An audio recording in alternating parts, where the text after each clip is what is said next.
Pangapunten para bapak-bapak, ibu-ibu, saudara-saudara. Mawi ingkang gadah tunggul, tulung niku ditata. Padha dang tobat. Saya siaran, semua warga dengar, termasuk yang punya tuyul ya biar denger. Tobat lah. Iyalah, tobat lah, harus tobat. Kalau mau kaya ya kerja. Ngapain pelihara tuyul? Dan itu bukan uang saya tok. Banyak orang, 450 kakak. Loh, semuanya hilang?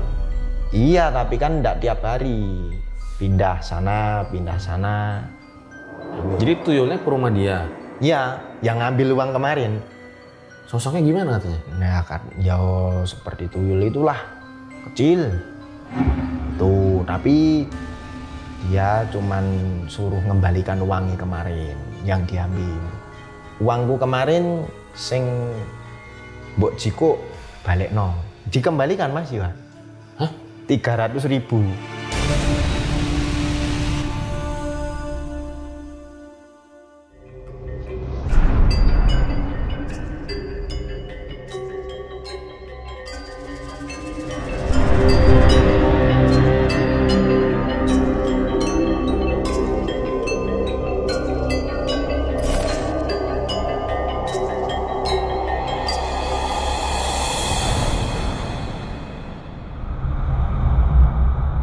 Clifford Geertz, antropolog terkenal yang lahir di Amerika Serikat, dalam perjalanannya ke Jawa, dia bertemu dengan seorang tukang kayu muda. Disitulah sang tukang kayu menjelaskan kalau ada makhluk halus yang bernama tuyul. Nah, tuyul itu digambarkan makhluk halus yang sosoknya itu anak-anak. Tapi tuyul ini agak berbeda dengan makhluk halus yang lain, di mana dia tidak menakut-nakuti orang, justru membuat orang itu senang karena akan dibuat jadi kaya. Nah, kemarin lagi viral soal tuyul nih di toa masjid. Nah, karena para Elang dan Erjel Satset banyak yang request gue buat undang narasumbernya, ya udahlah, gue undang buat kalian. Halo Mas Rizky. Ya, siap. Halo. Makasih udah jauh-jauh dari Klaten mau datang ke sini ya Mas. Siap. Kemarin itu kan viral ya video tentang tuyul. Nah ini Ya, kita Mas. nonton bareng-bareng dulu kali Mas. Ya. Pangapunten para bapak-bapak, ibu-ibu, saudara-saudara. Mawi ingkang gadah tunggul, tulung niku ditata. Padha dang tobat. Margi napa sing jenengan pendet niku nggene tangga. Ampun mendhet ngene tangga nggih. Mawi gadah tuyul niku nggih dang padha tobat. Tangga niku nggih golek duit niku rekoso. Nak pengen sugih niku nyambut gawe. Aja diluwi barange tangga. Pengen sugih kok cuma pengen tuyul. Ini Mas Rizky sendiri yang ngomong saat itu. Ya, betul Mas. Kalau boleh tahu kenapa ya akhirnya mengumumkan tentang tuyul gitu? Ya, yang pertama ya Mas. Yang pertama itu waktu itu kan malam minggu Mas. Terus saya itu naruh uang di dalam mobil. Itu jumlahnya 125.000 Mas. Kaca mobil itu saya tutup Mas. Pas waktu itu kaca mobil saya tutup, mau maghrib. Setelah maghriban di rumah, mau keluar lah katakanlah, mau jajan. Nah itu uangnya itu yang 100 hilang Mas. Tinggal 25.000. Kalau di logika aja, kalau diambil orang, otomatis kan ya yang 25 ya hilang dong Mas. Nah ini yang hilang cuman 100.000 tok. Gimana ini? Dan kejadian ini tuh bukan Mas Rizky doang yang ngalamin ya?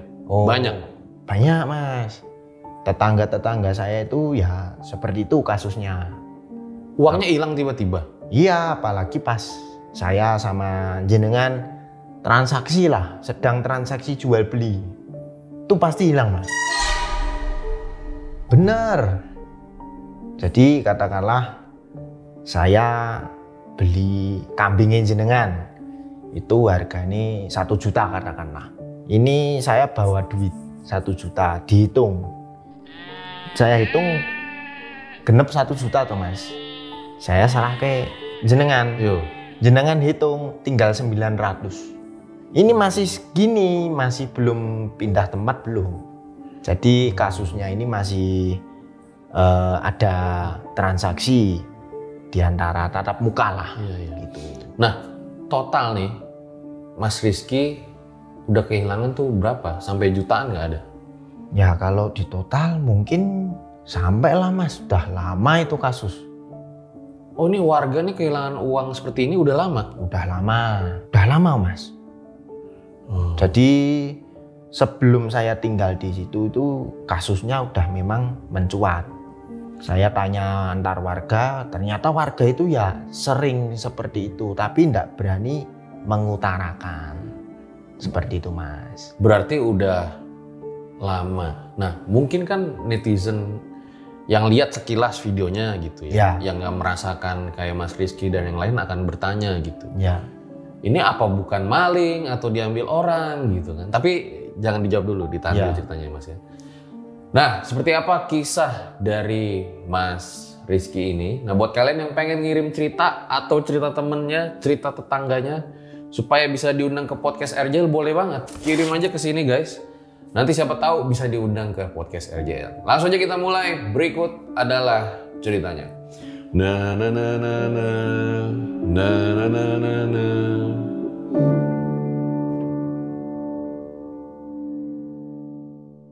Jadi guys, di depan tulisan Taman Elang Jawa buat kalian para elang dan RJL Satset yang pengen nonton konten-konten spesial, langsung aja bisa join membership.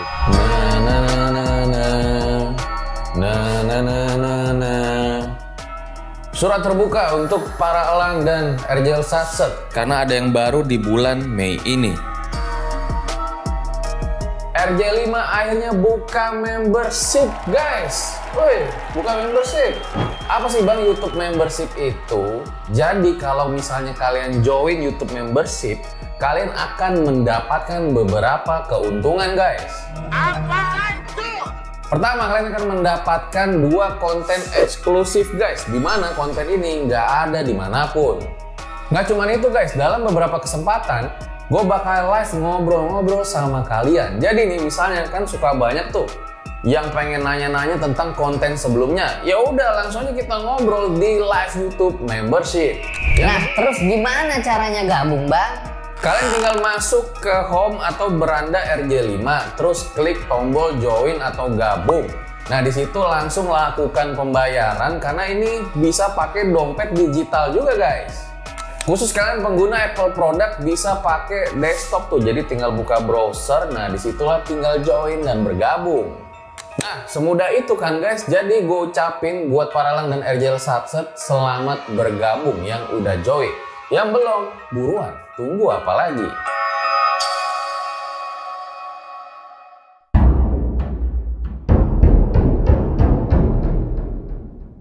Seperti biasa kalau di RJL nggak ada narasumbernya, kita suruh tambah-tambahin ceritanya. Dan bagaimana kisah tuyul Klaten yang kemarin sempat viral, boleh Mas Rizky diceritain awal mulanya kayak gimana? Ya, terima kasih Mas. Ini dari pengalaman saya dan desa saya. Ini perkenalkan, saya Elgin Rizky Tunjung Wicaksono. Saya berdomisili di Desa Carat, Kelurahan Trasan, Kecamatan Juwiring, masuknya Kabupaten Klaten, Mas. Nah, ini awal mulanya kan saya itu tinggalnya di Solo, jadi saya itu lahirnya di Solo, Mas. Nggak di Klaten. Nah, di Klaten itu kan asli dari bapak saya. Bapak saya itu aslinya Klaten. Nah, ibu saya Sragen, Mas. Di Klaten ini tuh saya belum lama. Sebetulnya belum lama, baru sekitar ya mungkin 10 tahun lah. Tapi awal mulanya itu ya belum paham bab mistis ini. Tapi lama-lama kok semakin parah. Gitu. Nah ini yang saya rasakan bukan saya saja.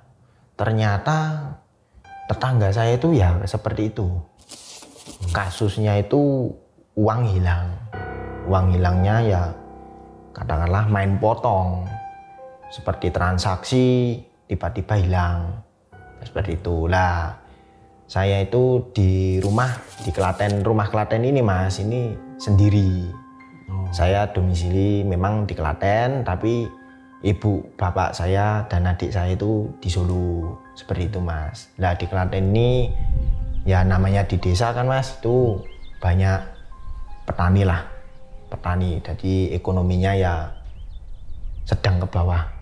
Ekonominya sedang ke bawah, terus mata pencariannya ya di desa itu yang penting ada lah. Itu jadi banyak perkampungan yo seperti sawah itu masih banyak. Terus itu desa saya itu aslinya kecil Mas, tapi penduduknya banyak. Itu turunnya ya sering kehilangan uang. Seperti itu. Jadi Awal mulanya gimana Mas? ya awal mulanya kalau saya pribadi ya Mas, saya pribadi itu dulu 2015 kan saya di situ Mas. Itu saya itu awal mulanya bisnis pupuk. Lah bisnis pupuk itu pakai armada truk gitu, pakai truk.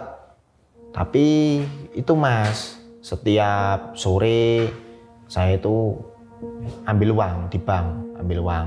Terus uang itu untuk beli solar. Nah kan kalau pagi kan ya namanya orang kerja kan harus ready uangnya, ready kesehatan kan seperti itu. Jadi uang itu standby di dalam dashboard truk. Nah itu dikunci Mas sama ponakan saya itu. Tapi lama kelamaan itu ketahuan uang ndak ada. Itu ya hampir beberapa kali sih. Terus itu Berapa tuh hilangnya saat itu 2015? ya itu 100-an. Cuman 100 dikasih truk satu dikasih 100 buat beli solar, tapi uangnya itu hilang Mas. Gitu. Jadi hilangnya itu ndak diambil orang, ndak mungkin lah wong namanya kaca ditutup kok hilang, ndak mungkin. Itu 3 kali berturut-turut gitu Mas. Jadi yo saya sendiri bilang apa adanya gitu, ndak buat-buat. Turneh tetangga saya seperti itu, banyak yang ngeluh bab mistis itu Mas, seperti itu. Jadi awal mulanya seperti itu, terus akhirnya saya punya masukan. Itu awal mula 2017 ya, 2015 sampai 2017 itu ngeluhnya seperti itu. Akhirnya 2017 itu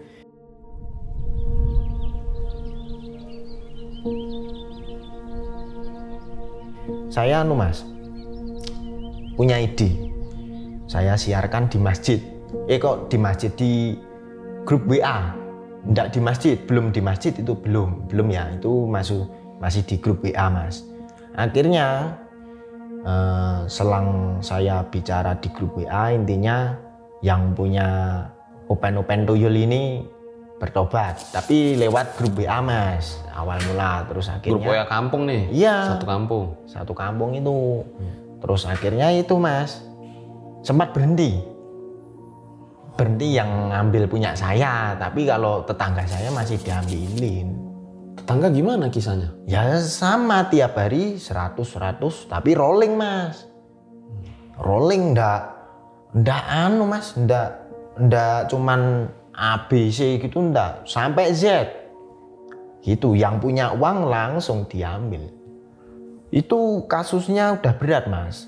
Boleh dicontohin nggak satu kisah tetangganya gimana? Nah, katakanlah tetangga saya belakang rumah itu ya Mas, habis jual tebasan pari, jadi gabah lah, padi, laku katakanlah 5 juta.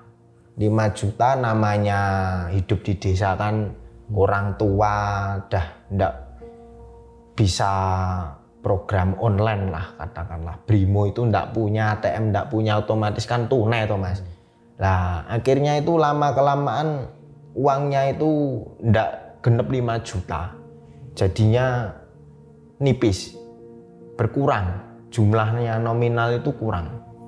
Katakanlah 5 juta jadi 4.700.000. Nanti jadi 4,5 juta. Lama-lama ya habis Mas. Itu padahal disimpan di rumahnya? Iya di rumah. Sampai kemarin itu ya sempat nyata ini Mas. Disebar itu di jalan. Oh, ini uangnya ini sana. Habisin semua sana. Itu maksudnya disebar gimana? Ya jengkel kan Mas, uang jur hilang gara-gara tuyul tadi. Akhirnya disebar di dalam rumahnya itu. Oh, diambur-amburin? Iya, gitu. Udah, ambil semua sana. Seperti itu. Itu tetangga saya Mas, bukan saya pribadi. Iya. Itu tetangga saya. Terus ada lagi nggak kisah tetangganya? ada lagi. Kalau tetangga yang untuk pekerjaan kan banyak kan petani Mas. Iya. Penghasilan katakanlah sehari 75.000. Berarti kalau 2 hari kan 150.000. Itu kan namanya ekonomi ke bawah. Kan untuk kehidupan sehari-hari. Kehidupan itu apa? Nah itulah Mas. Buat beli nasi, terus lauk pauk, listrik, bayar sekolah anak, putu, kan seperti itu. Itu ya hilang Mas. Lah kalau 150.000 yang diambil 100, gimana? Apa ndak pusing itu? Nah itu kan keterlaluan kasus seperti itu. Itu tidak bab manusia ndak. Itu di dalam rumah Mas. Itu ndak cuman satu rumah, beberapa rumah. Jadi katakanlah hari ini si A, besok si B, besok si C. Yang punya duit terus yang diambil. Kalau ndak punya duit ngapain diambil wong dia ndak punya. Seperti itu. Kasusnya seperti itu. Tapi pernah ada yang lihat sosoknya nggak? Kalau saya Mas, saya itu ya sekilas mungkin ya Mas. Sekilas. Gimana ceritanya tuh? Ya sekilas itu ndak bisa terlalu lama. Oh barang gaib kan Mas, sliwer cuman gitu. Kalau tetangga ada yang ngelakoni Mas, sempat belakang rumah saya Iwan 3 hari puasa, cuman ingin tahu mistis itu barang gaib tadi loh Mas. Sebenarnya kemana uangnya hilang? Nah gitu. akhirnya ya itu tadi ada tuyul seperti itu. Lah dia itu kan lihat tuyulnya, wong namanya dia puasa 3 hari. Jadi kelihatan tuyul itu kelihatan.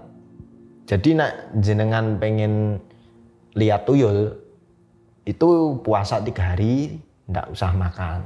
Ini dia nih tetangganya nih. Iya ndak makan pasti kelihatan tuyul. Jadi tuyulnya ke rumah dia. Iya yang ngambil uang kemarin. Sosoknya gimana katanya? Nah kan ya seperti tuyul itulah, kecil itu, tapi dia cuman suruh ngembalikan uangnya kemarin yang diambil. Uangku kemarin sing mbok jiko balik no, dikembalikan Mas Iwan. Hah? 300.000 dikembalikan. Dikembaliinnya gimana? Ya tahu-tahu di celananya dia Muncul lagi gitu? Iya. Setelah si tetangga bilang komunikasi sama tuyul? Iya, setelah komunikasi sama tuyul tiba-tiba uangnya balik. Katakanlah kemarin ambilnya di meja, besok kembalinya di dalam celana. Itu ndak langsung 300, 100. Besoknya lagi 100. Besoknya lagi 100. Fakta itu. Tetangga saya cerita. Jadi kata tetangganya, sosoknya kecil, bertaring kah, mukanya tua, pakai Wah, baju, gimana? itu dia ndak berani bicara sama saya. Cuman untuk segi kehilangan yang dibicarakan aja, gitu. Untuk ciri-cirinya ndak dibicarakan. Cuman dia itu pernah kehilangan, terus dia manggil tuyulnya tadi tuh ketangkep kan, Kecil tapi ya kecil, terus Ya itu kan hanya orang tertentu kan, tidak setiap orang bisa nangkep. Katakanlah tetangga saya yang bisa nangkep itu, oh saya wara-wara keluarga. Nah kalau setiap orang tidak bisa ngelihat tuyul kan darani gila toh itu. Benda kosong kok dimasukin katanya tuyul. Nah, padahal tuyul beneran, kalau tidak bisa lihat kan ya tetap darani gila itu. Orang itu gila.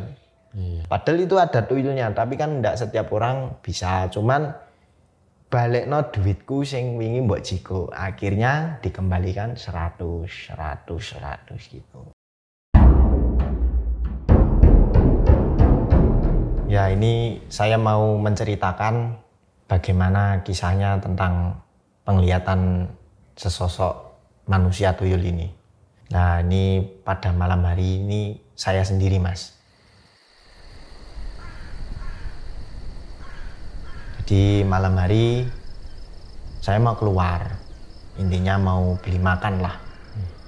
Tuh buka pintu, tapi ternyata itu ada sesosok anak, larinya itu agak cepat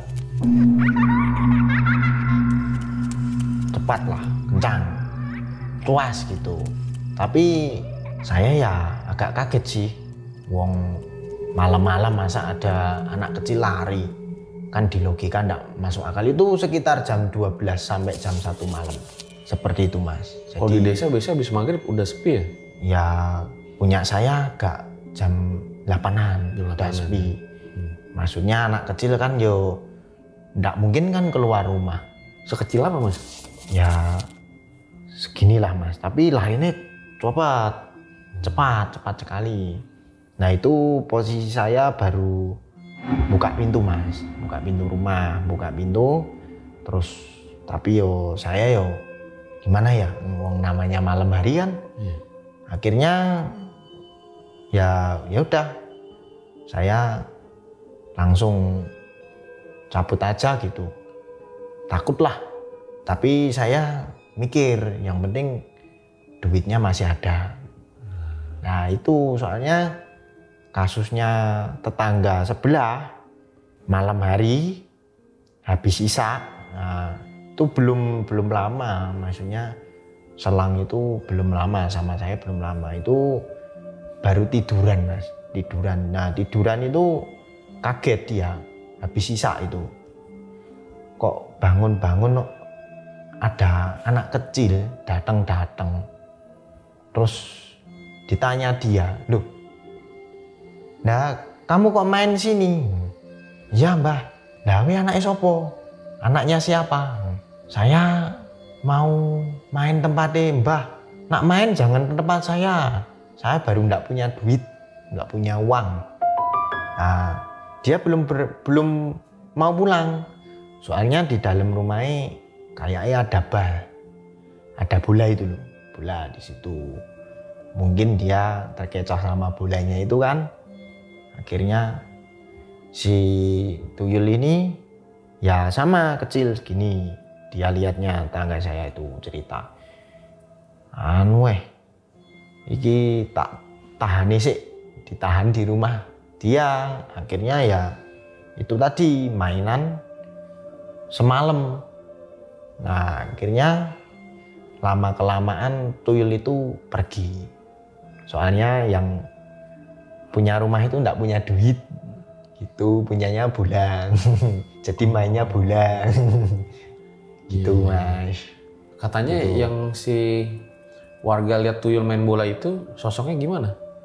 Ya kecil, seperti anak kecil, tapi enggak pakai baju gitu, enggak, cuman ya itu celana pendek lah, sempaan gitulah gitu.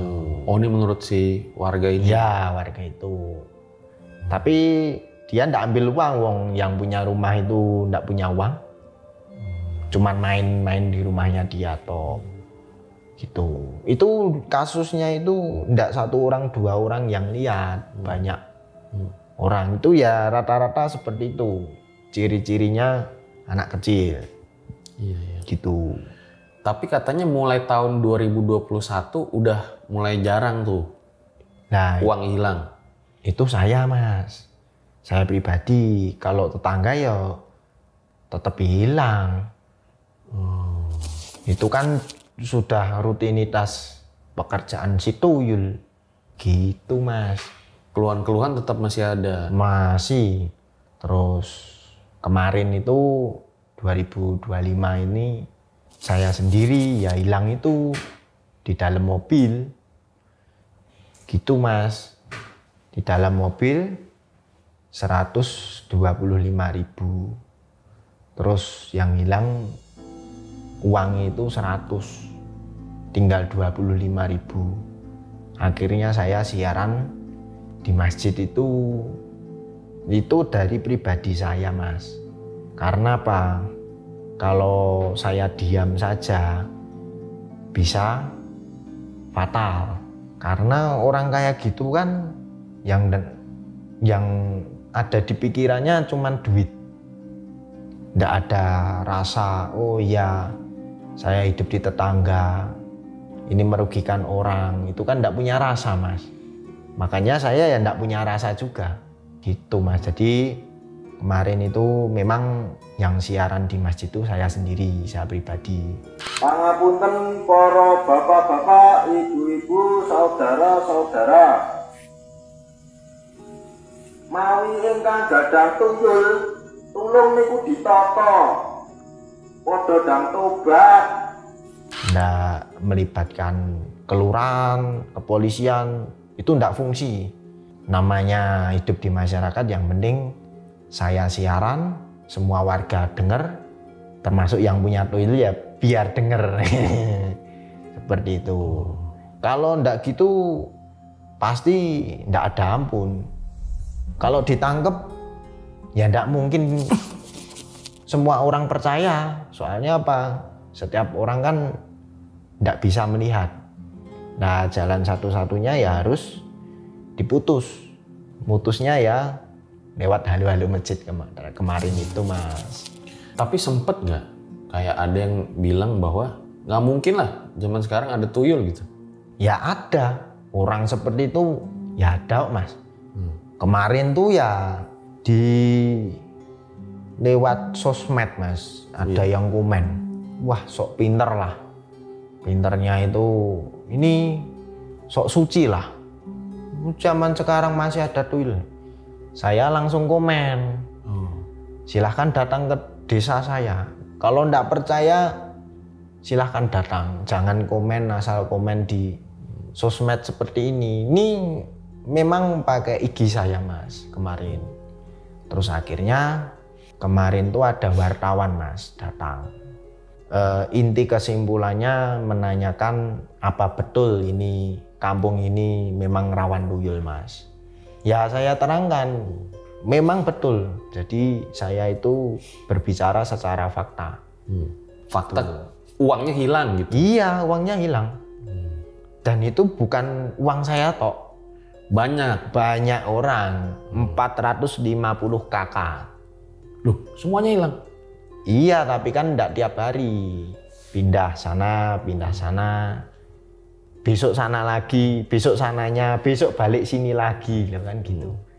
Ya, saya coba masuk dulu ya ke Mas Rizky gitu ya, bahwa kejadian Mas Rizky dan dari kisahnya banyak warga yang mengalami uang hilang, tentu kan ketika kita nyari uang capek-capek, kerja keras, terus kita taruh, hilang kan jadi bingung ya, ini di mana gitu. Sementara kita mau lapor juga bingung, ini buktinya gimana gitu, ya kan? Tapi mungkin akan jadi pertanyaan selanjutnya, memangnya nggak ada maling gitu atau rampok gitu? Ya gini ya mas, secara logika kalau uang di rumah seumpama ya, itu kan kalau warga masyarakat tempat saya itu kan ya rata-rata tunai, ndak ada online. Jadi apa mungkin anaknya yang maling? Ya ndak mungkin kan. Apa mungkin istrinya yang maling? Ya ndak mungkin kan. Nah hal seperti ini kan menjadi perdebatan, problem di rumah tangga mas. Seharusnya yang punya tuyul ini ya mikir, ini menjadi fitnah kok. Lah makanya kemarin itu saya siaran di masjid itu Nggak berani mengungkit si A si B-nya. Yang penting yang punya tuyul saya suruh tobat. Ya toh Mas? Cuman gitu. Netizen juga pasti akan bertanya gitu. Ya, Siapa yang diduga punya tuyul? ya saya ya belum tahu Mas. Itu kan barang gaib ya. Jadi saya ya ndak mendakwa tetangga saya ndak, terus tetangga sebelah ya ndak, mungkin luar daerah ya mungkin loh ya. Makanya kan saya siaran masjid itu malam-malam biar kupingnya itu kedengeran. Margi nopo sing jenengan pendet niku nggene tangga. Ampun mendeti ngene tangga nggih. Mawi gadah tuyul niku nggih kang padha tobat. Kan jadi kampung sana denger, kampung sini denger, termasuk masuk berita. Wah, biar tahu.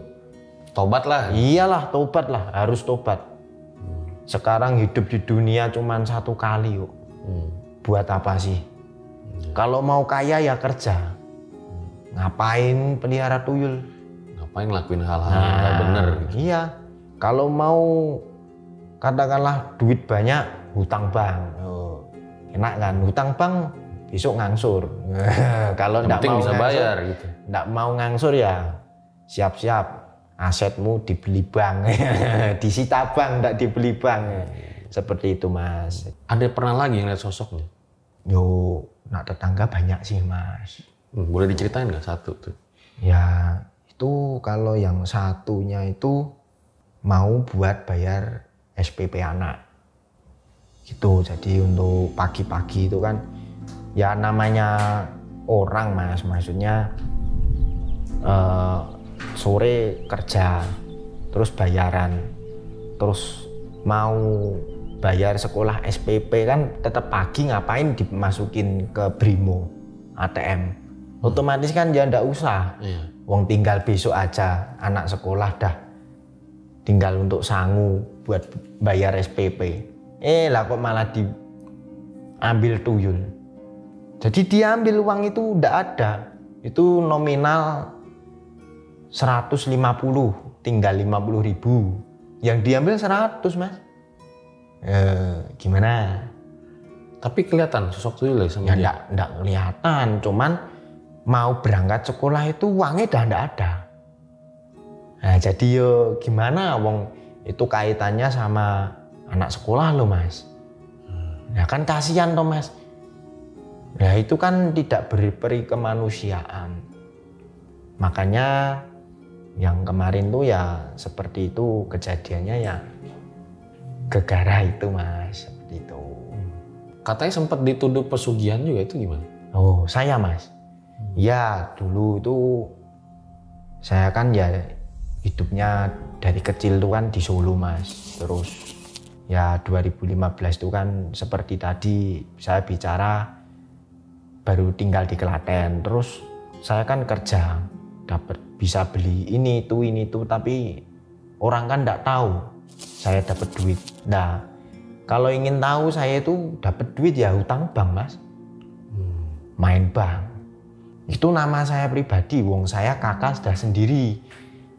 Ibu, bapak, adik kan di luar saya Mas. Jadi resiko tanggung saya sendiri. Tapi saya punya bukti kalau orang-orang ingin tahu spekulasi, ya enggak apa-apa, saya punya riwayat di bank. Kan gitu tuh Mas, wong bukti ada. Namanya saya kerja. Ya dulu pernah beli truk Mas, 2 unit langsung. Itu kan ya ndak sedikit, 1 M. 1 M itu saya 5 tahun. Jujur itu 5 tahun baru lunas. Nggak, yang waktu itu nuduh pesugihan siapa? Yo tetangga. Tapi kan tetangga belum tahu karakter kerja saya sih. Mungkin karena orang pada resah duitnya hilang. Ya. Gitu. Jadi saling tuduh nih. Ya. Tapi lama-kelamaan pada tahu kalau saya itu real kerja padanya. Gitu Mas. Jadi yo seperti itu. pernah juga di Jumat Pon katanya banyak warga kehilangan duit secara serentak. Yo itu kalau malam Mas, malam pasti. Gimana ceritanya? Yo itu pokoknya 100 gitu, 100.000 hilang. Nanti tetangga A bilang hilang, besok tetangga B, besok tetangga C. Jadi enggak tiap hari A terus enggak. Seperti kemarin tuh habis saya, besok jenengan, besok temennya jenengan kayak gitu. Tapi emang pernah ada gitu ya, selain tadi dugaan-dugaan tentang tuyul gitu, kayak ngelihat ada ritual-ritual aneh gitu. Apa belum pernah ditemuin?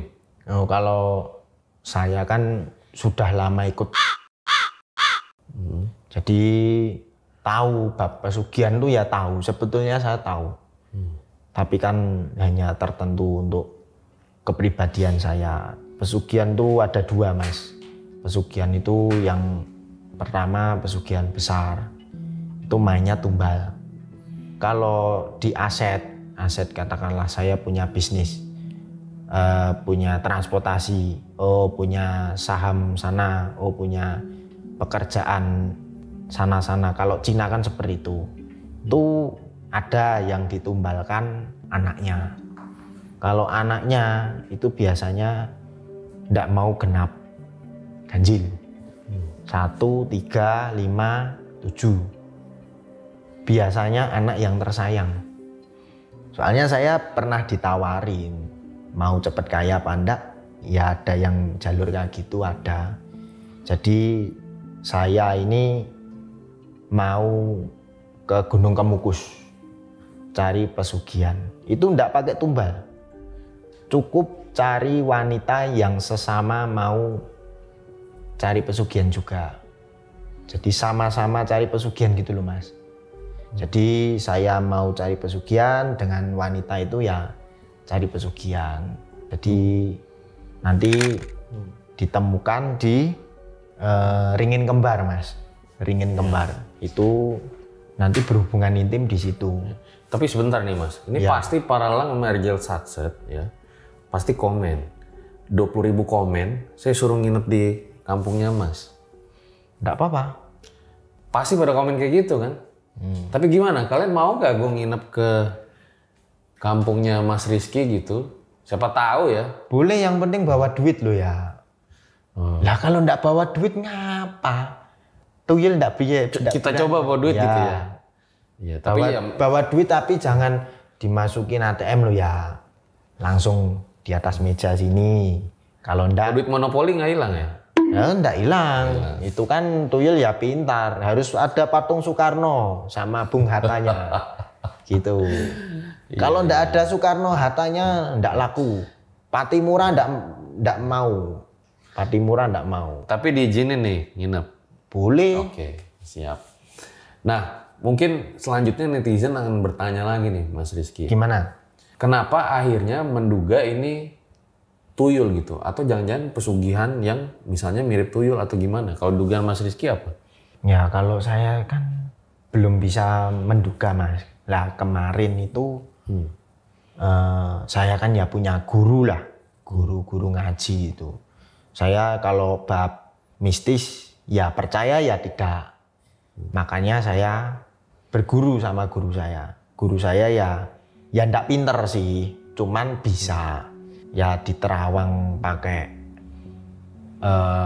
imajinasi dia, pakai mistis dia itu sesosok itu manusia tapi seperti tuyul. Katanya kalau tuyul menurut guru saya ya itu hilangnya 10.000, 20.000. Lah ini ratusan ribu, berarti kan ya semi pesugihan seperti itu. Jadi kalau dilihat memang seperti tuyul, tapi kerjanya seperti pesugihan karena hilangnya 100 gitu. Berarti ini udah bukan tuyul biasa begitu ya? Ya bukanlah. Itu tuyul super. Ya itu super kakap. Nggak mau, 20.000 nggak mau, 50.000 aja nggak mau. Carinya yang 100. Karena kan saya juga dulu pernah nonton film Tuyul gitu ya. Ya, Katanya si Tuyulnya itu kan nyusu sama istrinya katanya. Kalau dari kisah-kisah yang beredar gitu. Sempet nggak nyari-nyari tahu siapa nih ya istri yang lagi abis nyusuin Tuyul gitu ya? nah itu ya nggak tahu. Nggak tahu ya? Iyalah, itu ada loh yang mau berhubungan intim ya mau loh. Tuyul kalau target kerjanya pasti ya mintanya ya barang bawah lah. Barang bawah tuh apa? Ya nggak tahu bawahnya manusia apa itu. Surganya dunia. Jadi ndak nyusu tok. Itu ya ada yang mau berhubungan intim barang. Kalau target sehari sejuta ndak kerja ya tetap mintanya yang gede kan. Iya. Kalau nyawa kita ndak sih. Kalau nyawa nanti dia ndak dapat susu ndak. Makanya mintanya yang barang-barang lebih nikmat. Nyatanya orangnya ya ndak mati, masih hidup. Nah, setelah toa masjid itu kemarin diumumin, Ya, katanya sampai sekarang tuh nggak hilang lagi duitnya. alhamdulillah belum. Semoga tobat. Oh. Ya, Jadi ada impact-nya tuh. ya ada lah. Mungkin secara garis besar dia takut kalau kita datang ke sana nanti kita tangkap, kita sayat, mati dia. Gimana? Boleh nanti nginep di rumah saya, kita sate bersama. Tuyulnya? Ya no. Nanti kan yang punya langsung kain-kain. Oh, biasanya begitu ya? Iya, mati. Oke lah kalau gitu ya. Ya. Mas Rizky, makasih udah datang dan menceritakan Siap. kronologi sebetulnya yang kemarin itu viral. Gimana sih ceritanya gitu ya. Makasih Mas Rizky. Siap, sama-sama. Paling saya ya bisa bantu doa lah, semoga Amin. Terima bisa kasih. terjawab gitu ya. Ya, amin. Duit Mas Rizky hilang sama warga tuh kemana sebenarnya gitu. Oke. Siap. Itu nih guys, akhir episode ini di mana ya, kalau gue melihat secara fenomena gitu yang dialami sama Mas Rizky dan dari kisah Mas Rizky itu tentang warga, ya ini keresahan yang udah bertahun-tahun gitu loh. Siap. Bahwa mereka sudah bekerja keras, kok duitnya hilang gitu. Sementara mereka mau menuntut keadilan bingung, Ya. mau kemana gitu loh, siapa pelakunya. Sampai akhirnya terjadilah tuh gosip, saling tuduh-menuduh gitu ya, bahwa Ya. oh jangan-jangan dia nih yang punya tuyul, jangan-jangan dia nih gitu. Ya karena balik lagi keresahan itu, kadang kita cerita aja mungkin bisa dibilang halu gitu. Ah mana ada tuyul gitu, nah padahal duitnya hilang gitu. Konteksnya sih mungkin itu ya yang ingin gua gambarkan pada episode kali ini. Dan kalau dari cerita-cerita tuyul yang berkembang gitu ya, yang kita sering tahu, kita sering tonton, sebetulnya ada nilai moral di balik kisah tuyul ini, yaitu ketika kita ingin menjadi kaya, jadilah kaya tanpa cara instan. Jadilah kaya dengan cara-cara yang baik. Jangan menghalalkan segala cara, termasuk bersekutu dengan jin untuk menjadi kaya. Dalam hal ini adalah memelihara tuyul. Keren nih. Oke, gue rasa itu aja. Dan kalau misalnya nanti 20.000 komen nih, para Rijal Satet, ya mungkin nanti saya akan main dan nginep di kampungnya Mas Rizky. Gue Fajar Aditya, RJ5 undur diri. Ciao.